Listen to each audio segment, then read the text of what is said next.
এবছর আমরা সৌদি মন্ত্রণালয়ের তথ্য অনুযায়ী জানতে পেরেছি প্রায় 20 লক্ষ হাজি কিন্তু সেই দেশে হজ করতে গেছে।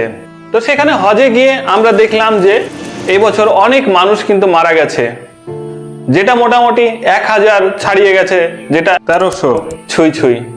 সেখানে ভারতীয় প্রায় 70 জনের কাছাকাছি মারা গেছে এবং বাংলাদেশের ক্ষেত্রেও কিন্তু সংখ্যাটা প্রায় সমান। এই যে মোট প্রায় 1100 মানুষের মধ্যে অর্ধেকের বেশি কিন্তু মিশরের মানুষ মারা গেছে, তারপরে পরে জর্ডান, ইন্দোনেশিয়া এবং ভারত এর মানুষ মারা গেছে। এখন সেখানে এত মানুষ মারা যাওয়ার কিন্তু একমাত্র কারণ হলো সেখানে হিট ওয়েভ বা খুবই উচ্চ তাপমাত্রা চলছে। সেখানে প্রায় 51 ডিগ্রি থেকে 52 ডিগ্রির কাছাকাছি তাপমাত্রা সেখানে পড়েছে, আর এই জন্যই প্রচুর মানুষ হিট স্ট্রোক হয়ে মারা যাচ্ছে। যেহেতু সেখানে 51 ডিগ্রি বা তার বেশি সেলসিয়াস তাপমাত্রা, তাই কিন্তু পৃথিবীর